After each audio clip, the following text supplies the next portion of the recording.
Yeah, that sounds good. So we'll go ahead and get started, and I can let people in as they're coming. But welcome everybody to the Tanzania Fall Semester 2022 info meeting. Marie and Karen have put together a presentation for you guys to explain more about the program, the academics, kind of the itinerary, where you're going to be going, with lots of amazing photos. So hopefully it all looks really awesome to you guys, because it looked really awesome to me when I was looking at it earlier. And then I have just like a couple fun facts from the abroad office, and then if there's still time, we'll have questions and answers. But I am recording, and then we'll also send follow-up notes tomorrow. So yeah, take it away, Marie and Karen. All right.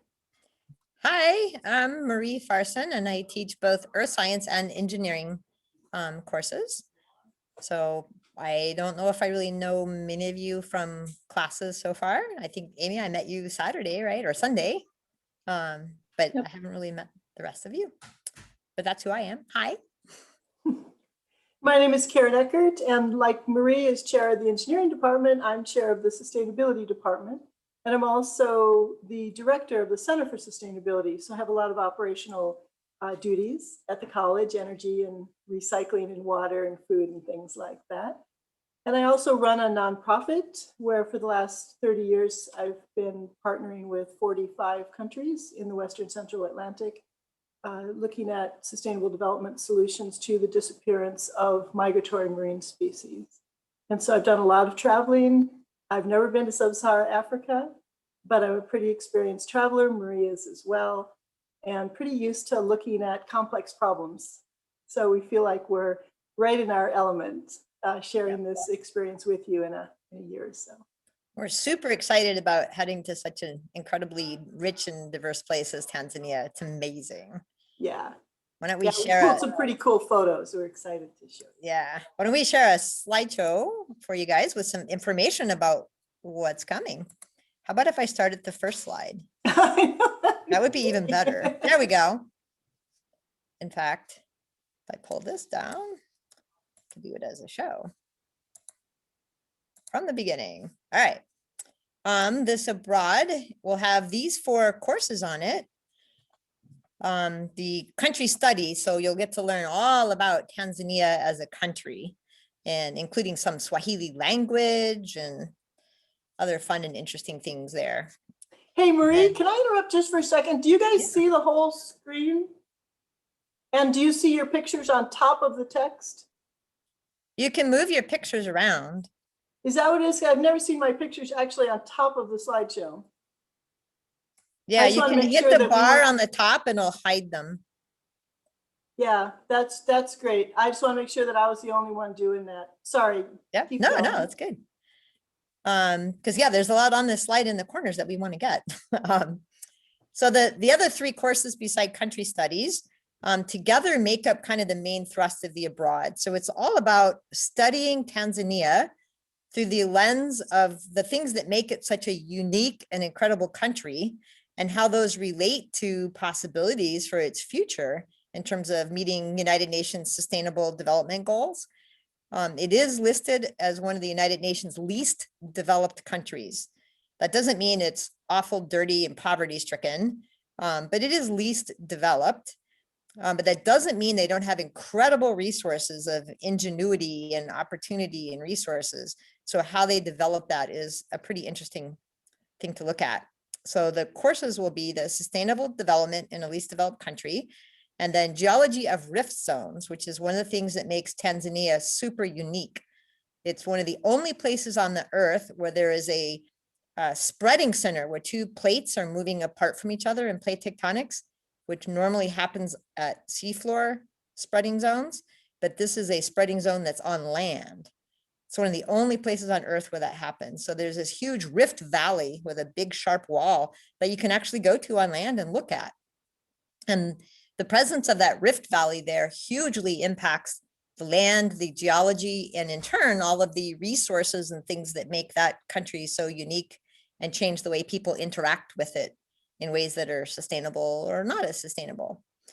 And then 3D printing technology, which is a sustainability focused course that looks at open source appropriate technological uses of 3D printing.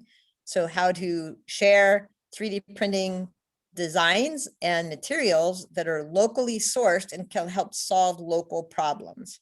And there's some tech labs in Tanzania that I went to a couple of years ago that are just getting started with 3D printing. And via the internet, students here at Principia in my 3D printing class work and collaborate with students and others at these tech labs in Tanzania on solving problems.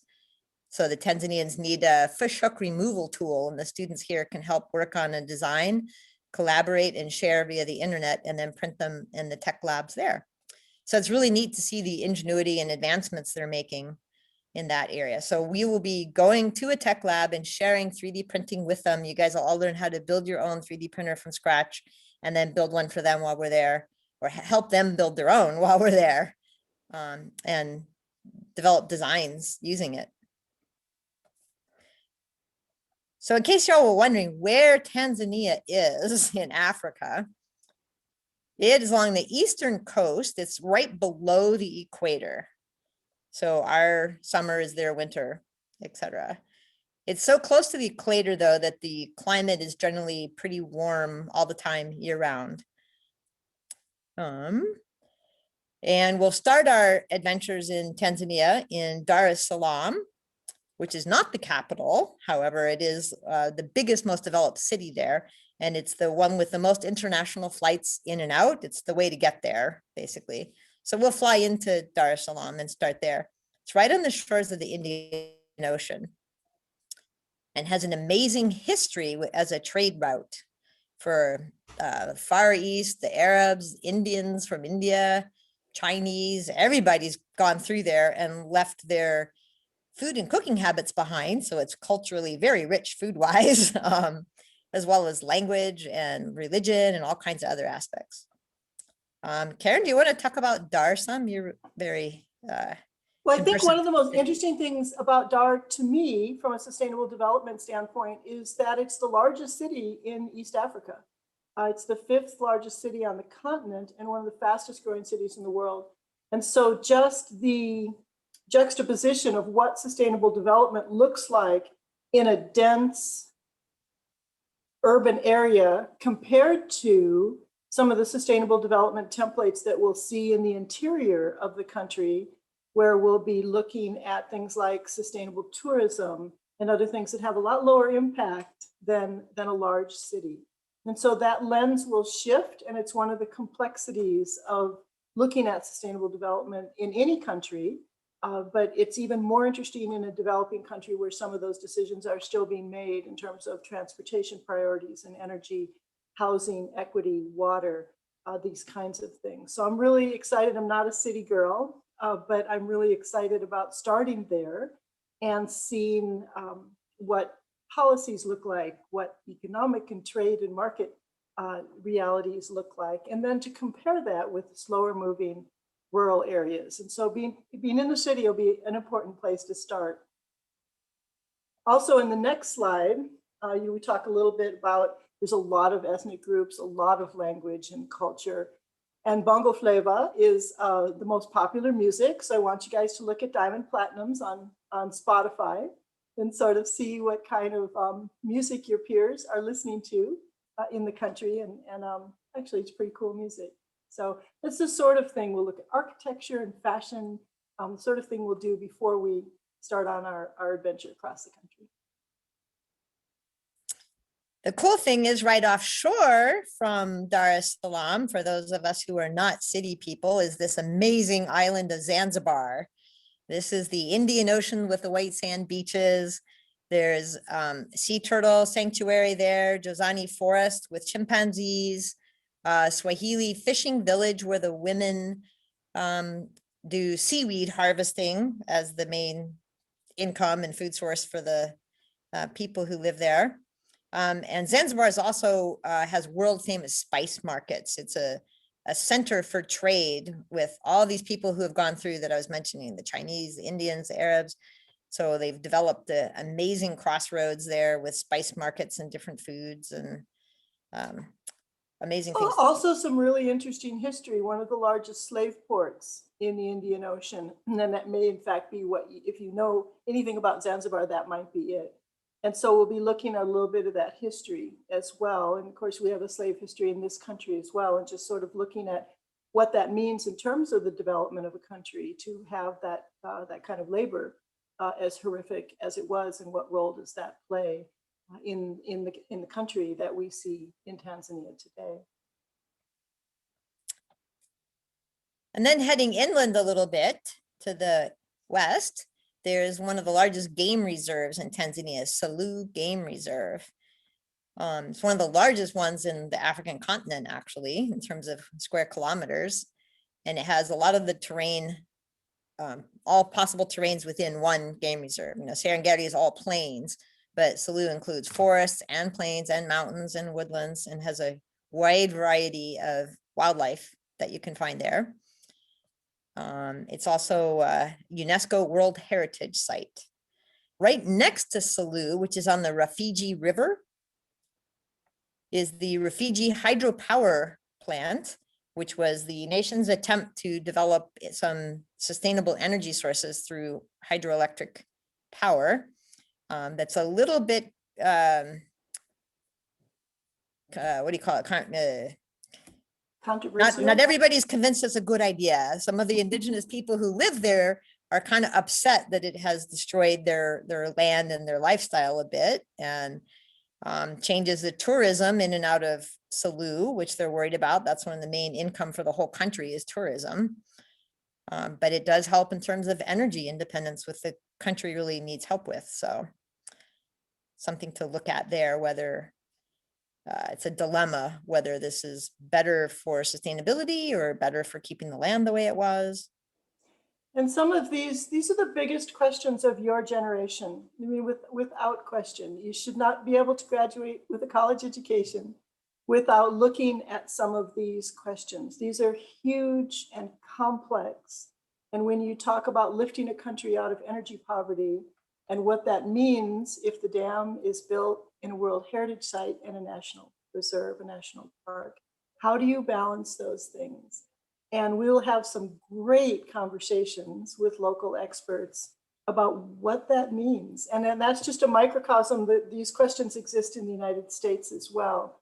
This nexus between development for profit and for people and what the earth can ultimately sustain and support. So these are fantastic conversations that will really stretch the way that you look at the world, not just at Tanzania. So here the map kind of shows you where some of these places are relative to each other. The largest star there is Dar es Salaam. Zanzibar is the island just offshore and slightly to the north. Selous Game Reserve here is west of Dar on the Refugee River there. And then headed to the north is the second best known city in Tanzania, probably Arusha. And that's right near on the flanks of Mount Kilimanjaro, right here on the Kenyan border. In fact, interesting side note, they redrew the border so that Kenya could have part of Mount Kili inside Kenya as well as the rest of it inside Tanzania, because they both fought over it because it was so well known. Anyway, so in Arusha, we'll spend considerable time there. It's a good home base for a lot of the activities that we'll be doing. One of the really neat things is we'll get to spend time in Godwin and Dosi's sustainable farm there. This is a Maasai tribesman whose father was the chief of the tribe, and the government gave all the tribesmen land, and most of the Maasai, who are nomadic people, sold their land immediately for money and spent the money and had fun, and now it's gone. His father was one of the only Maasai who recognized the value of owning land and staying put on it. And Godwin, his son, actually went all the way through university and studied sustainable farming techniques at the university. And he has built a completely sustainable farm on the land the government gave his father there, and built with his own hands some bed and breakfast wooden housing type places that are really nice, actually. And since I was there, he built enough more of them that I wrote and said, could I bring our whole abroad class there? And he said, yes. So there's enough rooms for everybody and we'll go there. and he'll give us an amazing tour of the banana plantations he's done. And he could tell you more about 15 different species of bananas and how they all grow next to each other, more than you ever thought you could ever know about bananas. It's fascinating. And then his sustainable farm, where there's no waste, everything feeds everything else. So the animal waste goes automatically to underground cistern where methane gases are given off, and that's the gas that he uses for cooking. And the fertilizer comes out the other end. And I mean, he's got everything in a closed loop system, completely sustainable. It's amazing. And he's so happy to take people on a tour of this for days. So we will definitely enjoy that. And he can tell you stories of growing up in Maasai tribe. It's fascinating too. Around a campfire where he makes popcorn that he's gotten from his own corn. It's cool. While we're in Arusha, we'll also take day trips to some nearby areas that are of geological interest. So the flanks of Mount Kilimanjaro, Mount Meru Waterfall, Arusha National Park, and Goodall Crater there, and half a dozen other interesting places right near there. We can all go on day trips. Also, the main activity in Arusha will be working with the Twende lab there. This is one of the tech labs that I visited, and it's the one that our students in the 3D printing class here at Principia collaborate with every semester when we do this.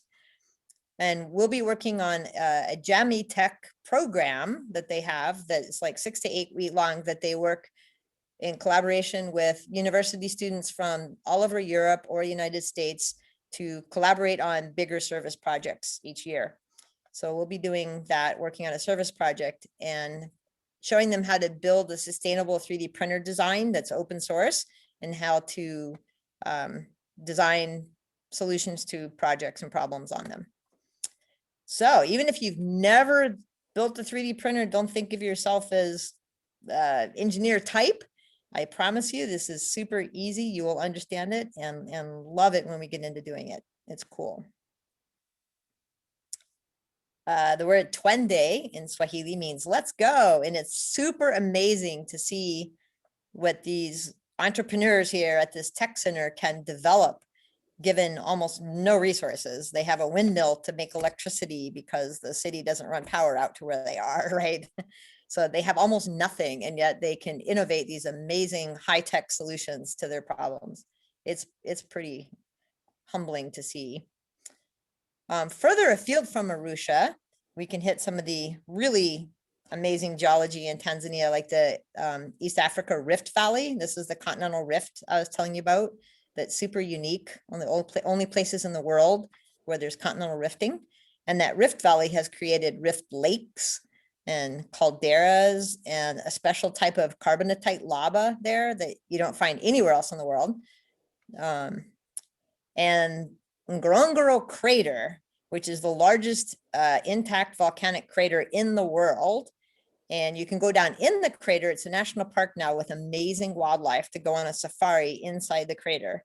The only safari animal that is not inside the crater is giraffes. And that's because the crater walls are so steep, they can't get in or out with their legs. So, but all the other animals are down in there. It's a really cool safari trip inside Ngorongoro crater. Ngorongoro crater is right here on East Africa Rift.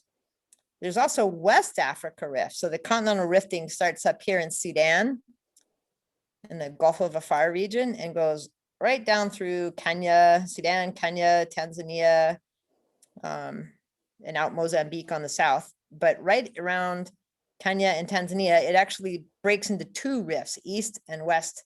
And in the middle is this Victoria plate with Lake Victoria. That's the headwaters for the Nile River.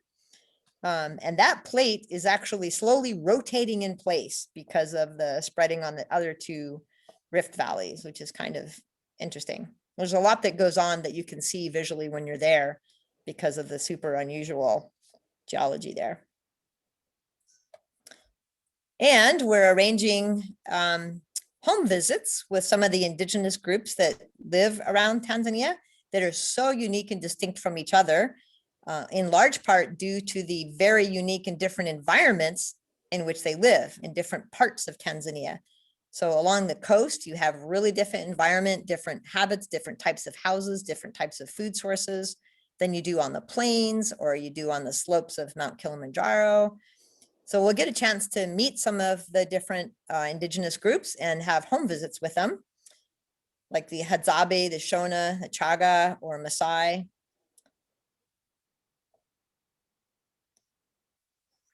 Very different environment than a big city, for sure. And Yep. yet these are all people who are involved in sustainable development of the country at community scales, regional scales, national scales. How do you reconcile the development needs of an indigenous culture to the development needs of the biggest city, one of the biggest cities in Africa? And so that will also be sort of fodder for a really interesting conversation. What everybody contributes, all the cultural pieces of Tanzania, how they contribute to a national sustainable development agenda, and how their priorities are different. The Maasai might have a completely different view of sustainable development than you would do, than you would have in Zanzibar or Dar es Salaam. So these are the kinds of things that we'll be looking critically at, doing a lot of listening, doing a lot of reflecting. What are we really seeing going on here? What are the policies that can serve a country across all of these various cultures and needs? How do you draw a place together and march into the 21st century in a way that is something that the earth can support, that's socially just, and that's prosperous, profitable? And so I think you can begin to see how those questions might frame themselves in the very different environments that we're going to be visiting. I think one of the big decisions that a country needs to make in trying to develop itself when it has a resource like safaris and wildlife and things is, to what degree do you let tourism change your wonderful, unique, special place, right? So if you let in tourists, that's a great source of income that allows you to develop yourself and improve life for everybody there. But at the same time, having all these tourists come in is going to change it and possibly ruin it. So you have to have a way of doing it in a way where you protect your resource. You don't exploit your resource and destroy it. So one of the really cool safari places is Serengeti, and we'll have a chance to go through the Serengeti on some safari trucks and do the amazing wildlife viewing and everything in the Serengeti. They do monitor that. So there's a max number of safari jeeps or whatever in the Serengeti at any one time. And it's to the minute. So you buy entrance for a 24-hour day. And if you go in at 8 a.m., you have to come out by 8 a.m. the next day, not 8:01, but 8 a.m. And they will send people after you. So they're really tight on their management of that. And it's, I think, a good thing. It's a self-protective thing for their tourism as a major resource for their country. And right next to the Serengeti then is Olduvai Gorge. Have any of you ever heard of Olduvai Gorge before? Okay, the name is possibly well known. That's where Mary Leakey discovered the oldest skull of a pre-human anywhere on Earth. So it's called the Zinj man, who is not even a Homo sapien. He's like 2 steps removed before that, one of the earliest pre-human hominids that walked upright on 2 feet. And she discovered the earliest bones and evidence of tools and footprints from this early man right there in Olduvai Gorge. So amazing archaeological excavations and development.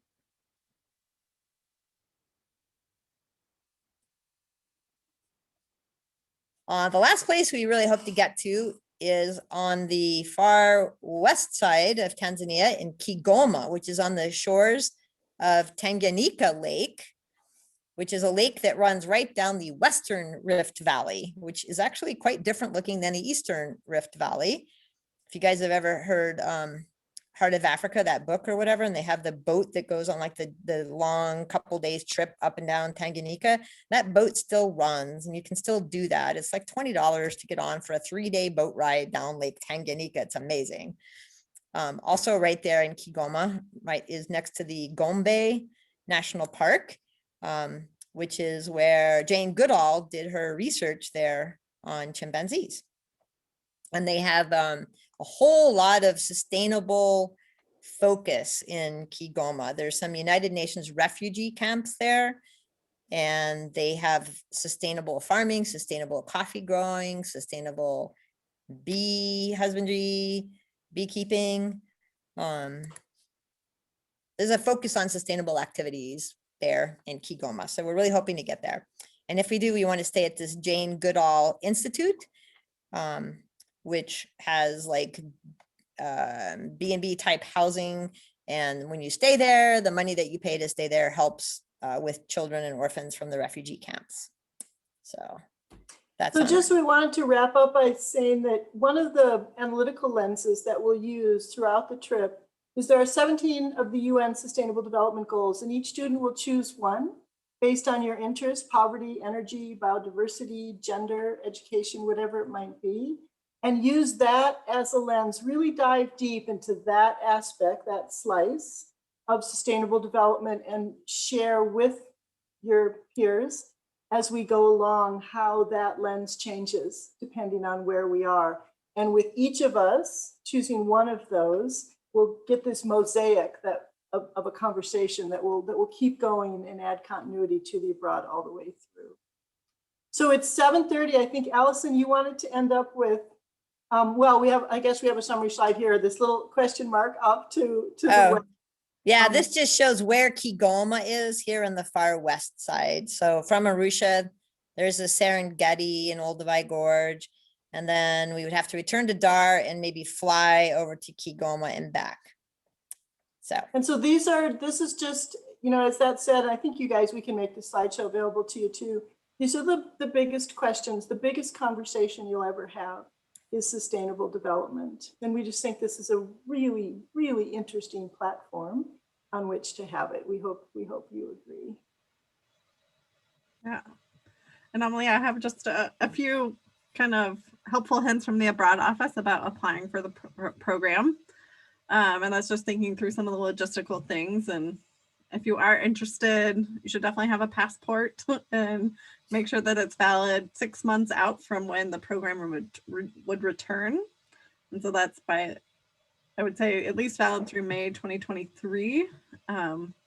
Everyone for this program will probably need visas to get into Tanzania. And so the study abroad office will help process that and help everyone get that, so you don't have to worry about doing that on your own.